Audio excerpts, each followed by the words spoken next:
마태복음 6장 산상수훈을 좀 계속 보고 있습니다. 본문을 이렇게 3절 정도 되는 본문을 잘 읽어주셨는데 참 쉽습니다. 이해하기가 쉽습니다. 한 문장으로 요약하면 어떤 내용이 될까요? 아마도 금식을 할 때 사람들 의식하지 말고 하나님께 순수한 마음으로 하라. 요 정도 되겠죠. 감사하게 읽기만 해도 이렇게 주제가 잘 파악이 되긴 하는데 이해는 쉽지만 썩 우리에게 쉬운 말씀으로 다가오지 않습니다. 왜 그럴까요? 왜냐하면 실천이 어렵기 때문입니다. 어떤 실천이 어려우냐? 금식을 잘 안 하거든요. 우리가 아주 간단합니다. 기도하라 정도면 어느 정도 뭔가를 해보겠는데 금식이요? 저만 해도 상당히 부담스럽고요. 웬만하면 제가 이 패시지는 좀 피해가고 싶더라고요. 그런데 묵상하면서 새로운 도전이 있어서 여러분과 함께 나누기 원합니다. 여러분 어떻게 금식을 좀 자주 하시나요? 제일 최근에 한 금식이 언젠지 기억하십니까? 따지는 건 아닙니다만 좀 이렇게 멀리 있는 내용 아니겠습니까? 서로 인사를 해도 식사하셨어요 할 정도로 우리가 한국 사람은 밥심으로 사는데 굳이 밥을 안 먹어가면서 신앙생활 해야 되나? 이거 좀 피곤한 거 아닌가요? 오늘 말씀의 취지는요, 금식해야 돼. 예수님이 이 말씀하시는 게 아니라 금식을 니네가 할 때 그 태도를 말씀하시는 거죠. 그런데 그 예수님의 말씀 속에는 이미 금식은 당연한 것으로 이렇게 전제되어 있음을 우리가 발견합니다. 제가 이 말씀을 조금 어려운 마음으로 묵상하면서 계속 드는 한 결론이 있었어요. 뭐냐면은 내가 금식을 너무 모르는구나, 이 생각을 계속 하게 되더라고요. 그래서요, 나름 금식 이렇게 검색창에 쳐서 있는 말씀을 다 한번 찾아봤어요. 신구약 다 합쳐서 금식에 관한 말씀을 다 한번 찾아보고 나름 이렇게 정리도 해보고 공부를 해봤었습니다. 참 좋은 기회였습니다. 그래서 여러분 오늘 제가 말씀을 이렇게 함께 이렇게 나누실 때 여러분이 이런 마음이 드시면 제가 오늘 설교 성공한 겁니다. 어떤 마음이냐면 가만히 있어보자, 금식을 한번 해볼까? 이런 마음이죠. 그럼 참 너무너무 고맙겠습니다. 도전이 있으시기를 바라겠습니다. 한 2010년도로 기억을 하는데요, 저는 한참 직장 생활을 하고 있다가 어떤 계기로 신학교에 가야 되나? 이제 이런 생각이 든 거예요. 그 말은 신학교에 가야 되나? 라는 말은 하나님 지금 나를 목회자로 사용하려고 하시나? 이런 이제 질문이 든 겁니다. 제 인생에 정말 절대절명의 중요한 기로에 섰던 거죠. 그때 금식 기도를 했던 기억이 너무 오래라 좀 부끄럽지만, 오래전이라 부끄럽지만 기억이 납니다. 금식이 주는 유익이라고 아마 할 수 있겠는데, 금식에 이렇게 하루 이틀 쭉 들어가거든요. 쭉 들어가면요, 가면 갈수록 이 복잡한 생각들, 주변 상황들이요, 마음속에 머릿속에서 쫙 정리가 돼요. 맑게. 그러면서 딱 한 가지 생각이 계속됩니다. 나는 배가 고프다. 나는 배가 고프다. 나는 배가 고프다. 언제 끝나나. 어떤 모양새로든 이렇게 정리가 돼요. 확실한 것은 그겁니다. 금식이 주는 유익입니다. 사업에 내가 실패를 했건, 어떤 애인에게 버림을 받았건, 무슨 죄 문제가 있건, 이런 것들이요, 맑게 정리가 되는 겁니다. 하나님께만 집중할 수 있는 준비 태세가 되는 겁니다. 금식이요. 저는 이것이 금식이 주는 첫 번째 유익이라고 생각합니다. 금식 기도는 비우게 합니다. 우리의 마음과 생각을 싹 맑게 비우게 합니다. 기도는 오래 걸려요. 기도만 하면. 그런데 내가 먹는 걸 멈추고 기도하면 이런 효과는 아주 빨리 볼 수 있습니다. 하나님께 집중할 수 있도록 금식은 우리를 돕습니다. 또 금식 기도는요, 우리가 하나님 잘못했어요 하고 죄를 뉘우치게 하는 표현으로 우리가 하나님께 드릴 수 있습니다. 사무엘상 7장 6절을 보십시오. 함께 읽을까요? 시작. 그들이 미스바에 모여 물을 길어 여호와 앞에 붓고 그날 종일 금식하고 거기에서 이르되 우리가 여호와께 범죄하였나이다 하니라. 사무엘이 미스바에서 이스라엘 자손을 다스리니라. 자, 여호와께 범죄하였습니다 하는 그냥 말로만 할 수도 있는데요. 뭘 했다고요? 그들은 금식을 했다고요. 식음을 전폐하고 하나님께 그 고백을 계속 드렸던 거예요. 우리가 살아가면서 나이, 성별에 관계없이 내가 자꾸 걸려 넘어지는 죄가 있거든요. 고범죄라고 해서 고의로 짓는 죄죠. 이게 죄인가 아닌가 모르고 짓는 죄 말고 내가 분명히 죄라고 생각하고 알고 있는데 그 죄를 짓고 돌아서서 죄송하다 그러는데 또 하나님께 범죄하는 그런 죄입니다. 그 특정 죄에 내가 아주 연약해 있는 모습이 있을 수 있습니다. 이게 잘 안 돼요. 이 해결이 잘 안 된단 말입니다.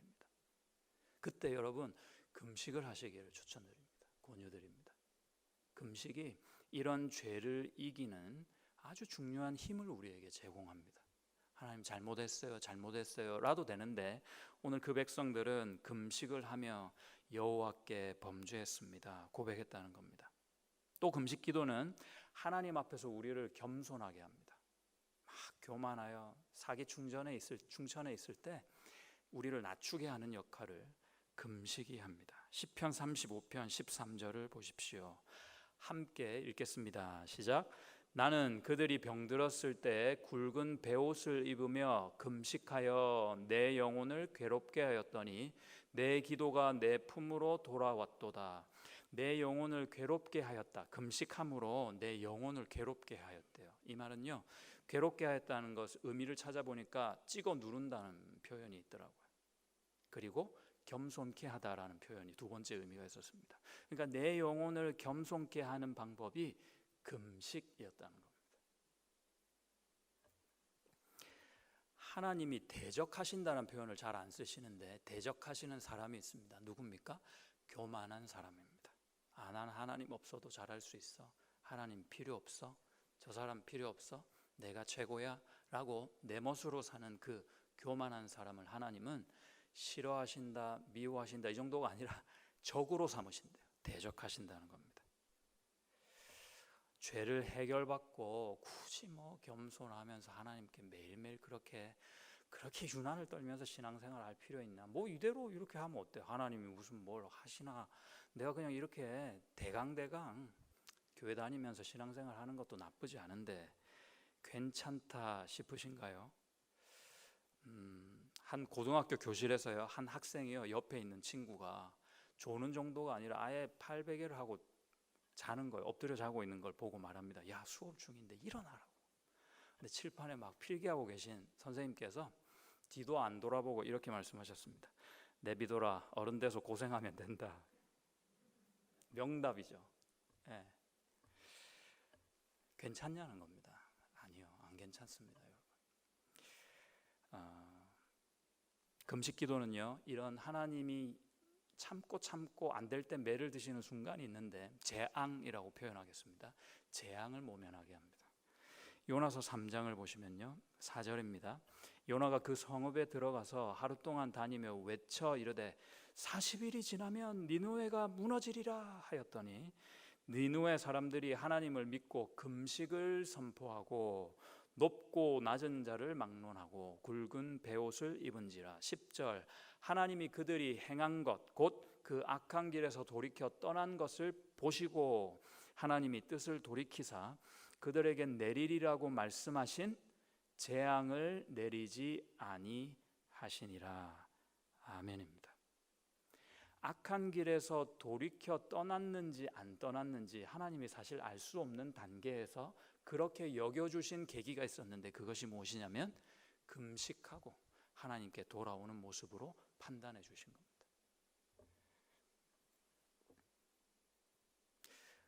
여러분, 우리가 죄를 붙들고 살아서는 안 되겠습니다. 이 정도면 괜찮겠지 하는 그런 세세한 것들 때문에 하나님과 나 사이의 관계가 막히는 겁니다. 다른 사람에게 지은 죄도 마찬가지고요, 내가 혼자 있을 때 짓는 죄도 마찬가지입니다. 생각으로만 범하는 죄도 예외가 될 수는 없습니다. 우리 하나님이 매를 한번 드시면 다 맞아보셨잖아요. 매를 한 번 드시면 우리 하나님이 얼마나 무서운지 모릅니다. 그나마 많이 참아주시는데 뭐 얻어 터지기 전에 그래도 돌아와야 성숙한 아들 딸들 아니겠습니까? 그 전에 돌아오시기를 바랍니다. 자, 또 있습니다, 여러분. 금식 기도를 통해 중보할 수 있습니다. 누군가를 위해서 기도할 때 그냥 기도하는 게 아니라 내가 먹는 걸 참아가면서 그 사람 또는 어떤 대상을 위해서 기도해 줄 수 있습니다. 보시면 에스더가 왕 앞에서 죽을 수 있는 위기를 겪게 됩니다. 내일이면 나 죽는 거 아니야? 너무 두려웠어요. 그래서 모르드게에게 이런 부탁을 합니다. 지금 나가서 유대 사람들을 모아가지고 그들에게 다 부탁을 하고, 뭘 부탁하느냐? 3일 동안 나를 위해서 금식하게 하라고. 나를 위해서 중보해 주는데 그 사람들이 금식 기도를 통해서 나를 위해서 중보하라고 그럽니다. 우리도 누군가를 중보할 때요, 공동체를 위해서 중보할 때 금식이 때때로 필요할 때가 있습니다. 아주 성경적입니다. 금식 기도로 또 하나님과 교회를 섬길 수 있습니다. 누가복음 2장에 보니까 예루살렘 성전에서 84된 과부 선지자분이 계셨어요. 그분이 금식하여 기도함으로 하나님을 섬기고 있었다고 성경이 증거합니다. 다시요, 하나님을 섬기는데 금식함으로 그분을 섬길 수 있다는 겁니다. 내가 하나님과 교회를 섬기는데 금식하여 기도함으로 교회에 필요한 역할을 감당할 수 있다는 겁니다. 아주 실질적인 말씀이죠. 또 있습니다. 금식 기도를 통해서요, 중요하죠, 하나님의 인도를 받을 수 있습니다. 도무지 이 길인지 저 길인지 모르겠어. 도무지 주님의 마음을 모르겠어. 그때 여러분 금식 한번 해보세요. 다이어트와 금식의 차이는 여러분 아시죠? 금식은 기도하는 겁니다. 내가 식음을 전폐하고서라도 주님 앞에 간절한 마음으로 기도하는 겁니다. 사도행전 13장 2절과 3절을 같이 보겠는데요. 2절 먼저 보시겠습니다. 2절 같이 읽을까요? 시작. 주를 섬겨 금식할 때 성령이 이르시되 내가 불러 시키는 일을 위하여 바나바와 사울을 따로 세우라 하시니. 앞부분에 잠깐 지금 보시면 주를 섬겨 금식할 때에 성령이 이르시되, 주님을 섬기는 마음으로 주의 뜻을 구하는 마음으로 금식하여 간절히 기도할 때 성령이 말씀하시고 그 말씀을 내가 캐치해서 이해하고 듣는다는 겁니다. 3절을 계속 읽겠습니다. 3절 시작. 이에 금식하며 기도하고 두 사람에게 안수하여 보내니라. 금식을 또 해요. 그 다음 절이거든요. 하나님의 말씀을 듣고 인도를 받은 다음에 금식을 해서 뭘 하냐면은 사람을 세웁니다. 선교사를 파송할 때 말하자면 우리가 그냥 기도하고 헌금해서 보내드리는 게 아니고, 그것도 뭐 나쁜 건 아닙니다만은 얼마나 진지합니까? 초대교회 분들이, 우리 선배님들이 정말로 하나님이 이 사람들을 통해서 역사하실 것이라는 굳은 믿음이 있으니까 그냥 못 보내는 거예요. 아유, 안 되겠다, 금식이라도 해야 되겠다라는 겁니다. 마지막입니다. 금식 기도로 우리는 영적인 승리를 거둡니다. 마태복음 17장 21절 KJV 흠정역을 보시면 간질병을 앓고 있는 아들을 둔 아버지가요, 예수님께 따지듯 묻습니다. 이 병을 앓고 있는 애가 있어서 예수님 제자들에게 이렇게 보였더니 능히 기도로 고치지를 못하더라. 구체적으로 귀신을 내쫓지 못하더라 그랬습니다. 근데 예수님이 단번에 내쫓으셨거든요. 제자들에게 예수님이 어떻게 가르치셨습니까? 기도와 금식 외에는 이런 유가 나가지 않는다 하고 가르치셨습니다. 기도하고 금식하며 하나님 앞에 진실하게 매달려 보는 종이 아니면 하나님의 온전한 능력을 온전히 감당할 수 없다 가르쳐 주신 것입니다. 이처럼 하나님께 드리는 진실한 금식과 기도는 허락하신 목적에 걸맞는 많은 유익과 능력을 우리에게 줍니다. 여러분 모두가 금식을 누리는 신앙생활 다 한번 꼭 해보시기를 축복드립니다. 자, 축복드립니다. 예, 아멘 약할 줄 알았습니다, 제가. 네. 자, 이제 오늘 말씀의 주제에 조금 더 가까이 가볼게요. 오늘 말씀 주제, 금식하라가 주제가 아니라 금식은 기본 전제고 금식할 때 요렇게 하지 마라 또는 이렇게 해라라는 주제가 있다는 겁니다. 예수님은 지금 금식에 대한 태도를 말하고 계신데요. 사람을 의식하면서 하는 금식이 위험하다는 겁니다. 사람을 의식하면서 내가 이렇게 저지르는 위선이나 외식 이런 게 위험하다는 겁니다. 위선과 외식 모두 우리 허영심에서 나옵니다. 주님께서 항상 경계하라고 하시고 경멸하기까지 하시는 그런 우리의 성향입니다. 없는데 있는 척 하려고 하는 거예요. 기도 별로 안 하면서 기도하는 척 하고 싶은 거죠. 약한데 강한 척 하고 싶은 겁니다. 별로 없는데 많은 것처럼 보이고 싶은 겁니다. 인정받고 싶은 겁니다. 그렇지 않은데 거룩한 척, 그렇지 않은데 괜찮은 척 하는 겁니다. 허영입니다. 그럴 수 있다 싶으실 수도 있는데 두 가지 측면에서 이건 아주 위험합니다. 악합니다. 내가 돋보이기 위해서 사람을 이용하게 돼요. 이 허영, 이 외식, 이 위선이 내가 돋보이게 하기 위해서 주님을 이용하게 됩니다. 기도와 구제, 금식 모두 하나님께 순수하게 드려져야 되는데 자신을 위해서 사람과 주님을 이용하게 될 수밖에 없어요. 이런 외식과 위선이 하나님께 드리면서 곁눈질을 하는 거예요. 야, 보고 있냐? 이렇게. 그 앞에 계신 하나님이 뭐가 되는 겁니까? 그것은 하나님을 업신여기는 종교행위 정도에 지나지 않습니다. 여러분, 미신을 믿는 주술가들도 이런 짓은 안 합니다. 그 나름대로요, 그 자기가 모시는 신 앞에서 얼마나 경건한지 모릅니다. 그야말로 두렵고 떨림이 있어요, 그들에게는. 허영에 부풀려진 회중기도는 주님을 허수아비로 만들기도 합니다. 허영에 부풀려진 구제나 헌금은 절대 하늘에 쌓이지 않을 것이며 허영에 부풀려진 금식은 하나님만 못하여 내 영혼을 더욱더 굶주리게 만들 것입니다. 이런 것이 계속되다가는 내 의만 쌓이는 거예요. 나는 이런 거 한다는 거 하고 있지 않으면서 내 의만 쌓이면 무엇이 위험하냐? 하나님의 의를 깨닫지 못하고 소위 신앙생활을 하게 되는 겁니다. 반대의 경우가 기억이 나서 좀 나누고 싶습니다. 이전 교회에 아주 오래된 제가 함께 몸담았던 교회에 몸담았다 하니까 좀 이상하네요. 교회 출석하던 교회가 있었는데요. 고등부 학생들을 이제 제가 가르치는 교사였어요. 그래서 그 중에 아이들이요, 졸업반 아이들이 춤으로 복음을 전하는 아이들이 있었습니다. 이 춤을 소위 팝핀이라는 춤, 여러분 아시는지 모르겠습니다. 이게 아주 남성적이고요, 막 이렇게 뼈가 부서질 만큼 막 역동적으로 막 이렇게 추는 춤이 있습니다. 그걸로 복음을 전하는 아이들이었습니다. 되게 신앙이 좋고 참 기특한 아이들이었는데요. 어느 주일에 예배를 마치고 나오는 이 친구들을 보니까 의상이 좀 과했던 거예요. 그래서 지나가시던 어른이 제가 교사인 줄 알고 잠깐만 와보라고, 애들 좀 이렇게 나무라라고, 이거 좀 교육 좀 잘하라고 좋은 말로 이렇게 말씀을 해주시더라고요. 그래서 제가 이제 따로 팀장을 불러가지고 야, 주일인데 찢어진 백바지가 뭐냐고 제가 막 이렇게 좋은 말로 이렇게 얘기를 했거든요. 그런데 이 친구는요, 너무나도 솔직하게 제 눈을 딱 바라보면서 당당하게 얘기하는 거예요. 선생님, 제가요 주일날에는 제가 제일 좋아하는 옷 입고 나오는 거예요. 하나님께 예배드린데 제가 제일 좋아하는 옷 입고 나오자고 애들한테 그랬다는 겁니다.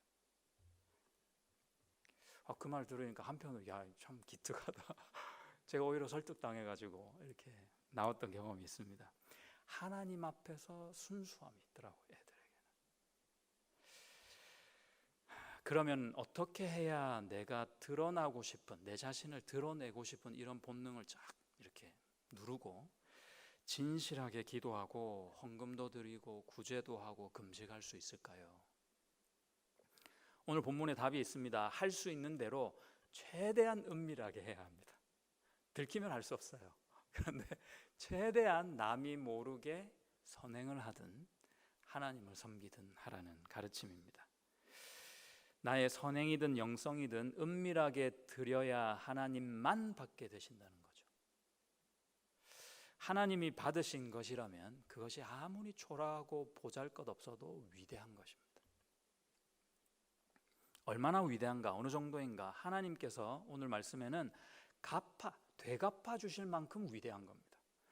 야, 이렇게 큰 걸 나한테 줬냐? 안 되겠다, 내 가만히 있을 수 없으니까 너한테 되갚아 주겠다. 이 정도로 위대한 거예요. 은밀하게 드렸더니 말입니다. 금식을 하되 자신을 위해 사람 앞에서 한 사람도 심지어 상은 받아요. 자기 상을 받았다고 아까 말씀에서 그랬잖아요. 그런데 그 사람들을 성경은 그들이라고 지칭했습니다.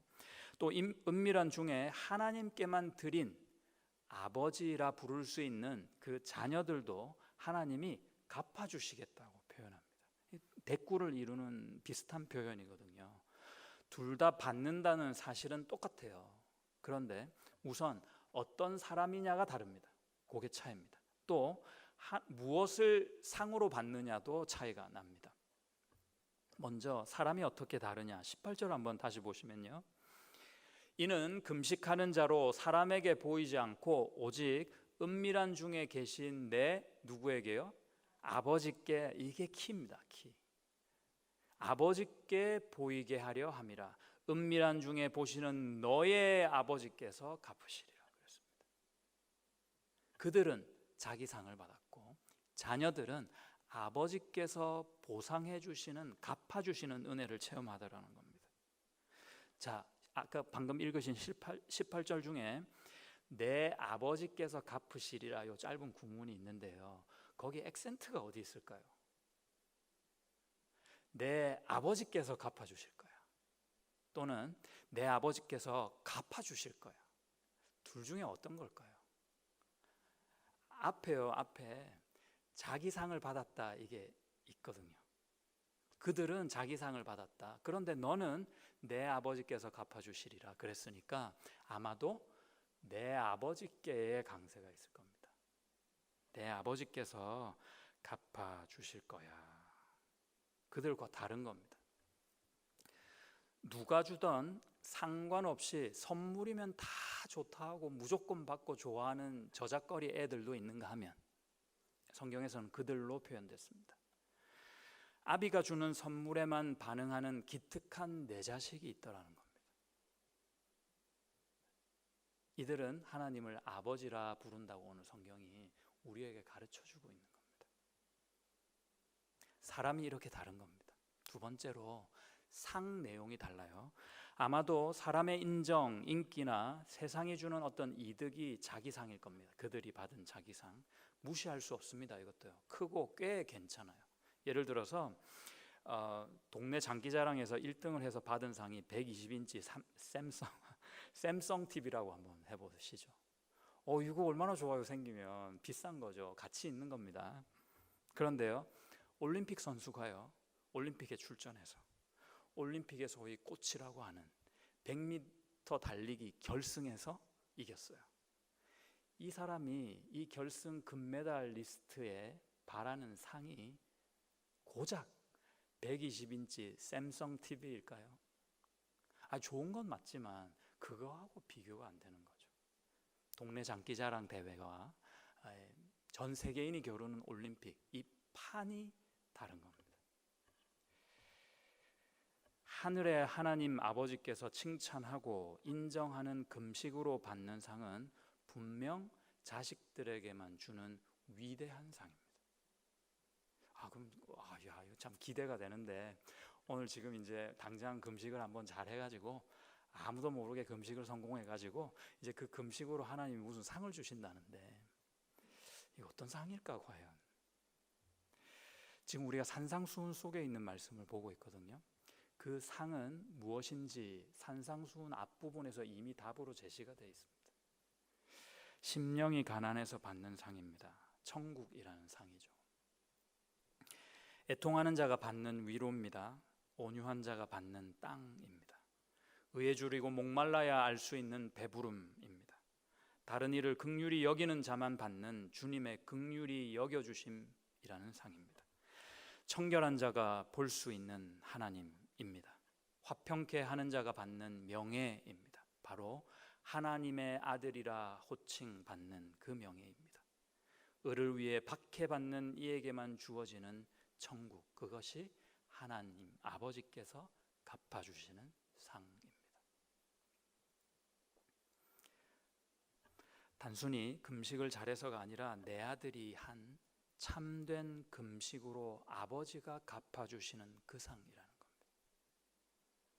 실망이 되질 않죠. 이 하늘의 상을 이 땅에서 여러분 모두가 소망하며 사시기를 예수님의 이름으로 축복드립니다. 한 가지 더 묵상할 것이 있습니다. 바로 은밀함이라는 뜻입니다. 은밀함, 내밀함. 공간이든 시간이든 은밀함 중에 계시는 하나님께서 나를 보여드리지 못하면, 하나님께 나를 못 보여드리면 이거 문제가 되는 거예요. 공개적으로 계시면은 이번에 못 보여드리면은 다른 사람이라도 어떻게 찾아가 가지고 그 하나님께 보여드리면 되는데, 은밀한 중에 계신데 내가 그 하나님께 나를 못 보여드려요. 그러면 이 하나님은 어떤 하나님이냐면요, 나도 모르니까 아무도 모르는 꼭꼭 숨어있는 하나님이 되시니 이거 낭패 아닙니까? 내가 반드시 찾아드려야 하는 하나님입니다. 나를 만나셔야 되는 하나님입니다. 은밀하다는 뜻은 그러니까 나에게 은밀하다는 거예요. 다른 사람 없이 하나님과 나와 독대하는 그 시간 그 장소의 은밀함입니다. 나를 위해서 준비된 그런 은밀함입니다. 예수님께서 우리를 위해 하시는 궁극적인 사명이 있는데요, 우리가 예수님을 통해서 하나님께로 나아가는 것을 도우십니다. 다른 많은 하신 일들을 총망라해보면 결국 나라는 한 존재가 하나님께 나아가도록 돕는 역할을 하시는 겁니다. 요한복음 14장 6절에서는 내가 곧 길이요 진리요 생명이니 아버지께로 올 자가 없다. 누구를 통하지 않으면? 나로 말미암지 않으면. 아버지께로 가야 되는 겁니다. 나를 부르시는 그 장소, 그 시간, 그 공간은 하나님이 나만을 위해서 기다리시고 준비해 놓으신 그런 곳이라는 겁니다. 구원을 주실 때도 나를 은밀한 중에 불러주셨고, 사명을 주실 때도 나에게 부탁하시는 나의 사명을 주십니다. 번지수만 정확히 가지고 있고 바른 집을 찾아가서 그 문을 두드리면 집주인이 나오게 돼 있다는 겁니다. 근데 아무리 이 집 저 집 열심을 다해서 해도 번지수가 틀린 집을 두드리면 의미가 없다는 거죠. 마지막으로 제가 그 차인표 씨, 얼마 전에 듣게 된 차인표 씨의 간증이 딱 이 말씀에 참 이렇게 예문으로 드리면 좋겠다 해서 소개를 드리고 싶습니다. 그는 모태신앙으로 40세가 되도록 단 한 번도 예수님의 음성을 듣지 못했다고 합니다. 그 음성을 듣고 싶고 들으려고 그가 지저스라는 뮤지컬에 4년 동안 배역을 맡으려고 했는데, 배역을 하면서 무임으로 돈을 안 받고 4년 동안 그 뮤지컬을 했대요. 그가 설명한 이유는 예수님의 음성을 듣고 싶어서, 이 정도 하면 예수님이 나에게 말씀하실까? 만나 주실까 하는 기대였다고 합니다. 그렇게 간절했으나 예수님은 어쩐지 좀처럼 그를 만나주지 않으셨습니다. 2006년 어느 날 아내 시네라 씨가 국제어린이 구호기구인 한국 컴패션의 홍보대사가 되었고, 동인도의 톨카타라고 하는 지역으로 아이들을 만나러 여행을 가기로 되어 있었다고 합니다. 그런데 아내의 피치 못할 사정이 생겨서 남편인 본인이 정말 끌려가듯이 비행기에 오를 수밖에 없었다고 합니다. 임표 씨는 어찌나 가기가 싫고 자원봉사팀 얼굴도 보기가 싫어가지고 자기 돈으로 1등석을 사서 자기 혼자 1등석을 타고 나머지는 이제 이코노미 이렇게 타게 했다고 합니다. 그런 강팍한 마음으로 동인도를 향해 갔다고 하네요. 인도에 도착하고 차로 3-4시간의 험난한 길을 지나고 있는데, 가는 중에 차 안에서 그 컴패션을 담당하는 한국 목사님께서 한 가지 부탁을 이렇게 하더랍니다. 차인표 씨, 임표 씨가 오늘 만날 아이들은 이 세상에서 제일 가난하고 보잘것없는 아이들입니다. 이 아이들을 만나시면 아이들을 꼭 안아주세요.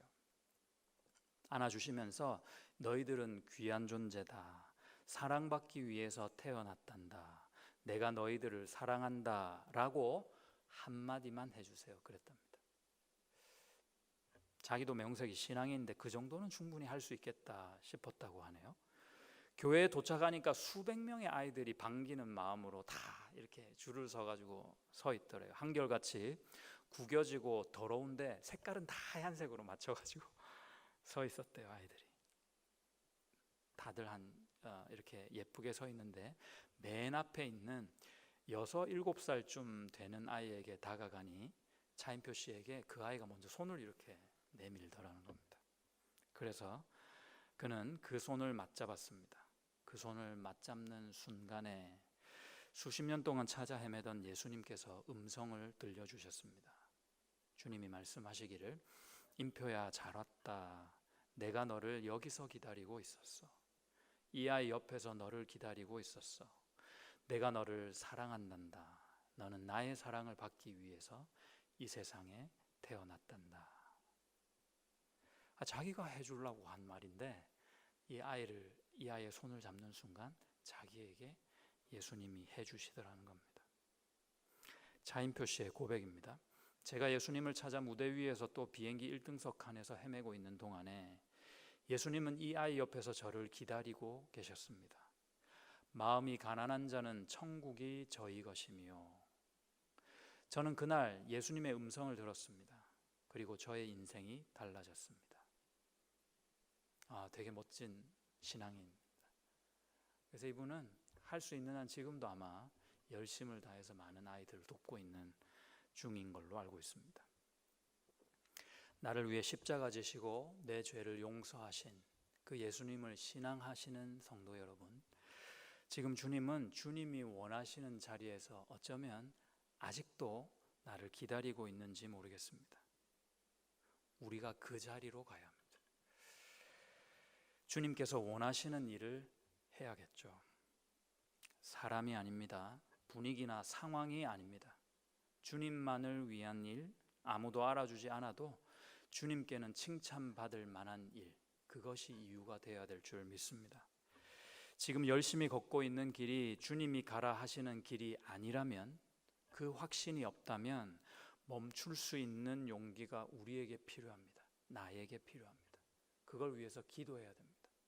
너무나도 당연하게 이 길은 내 길이라 해도 하나님께서 단 한 번도 이 길이 네 길이야, 이 길이 너의 길이다 한 적이 없으시면 그 자리에서 그 순간에 한번 멈춰보는 겁니다. 주님, 조금 늦었지만 내가 가고 있는 이 길, 하나님이 원하시는 길 맞는지, 내가 열심을 다하고 있는 이 일이 주님께서 원하시는 일이 맞나요? 내가 간절히 바라고 주님께 간구하는 이 기도의 제목이 정말 하나님의 마음에 합당한 그런 꼭 맞는 기도가 맞는지요? 여쭤봐야 됩니다. 멈출 수 있는 용기가 있으시기를 기도합니다.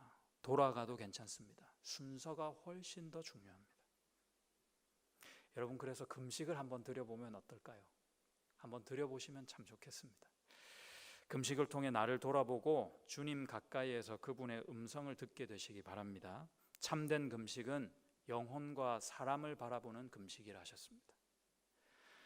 내가 속한 가정과 교회, 그리고 주위의 많은 영혼들을 돌아보고 섬기는 놀라운 은혜가 넘치시길 그 예수님의 이름으로 축복합니다.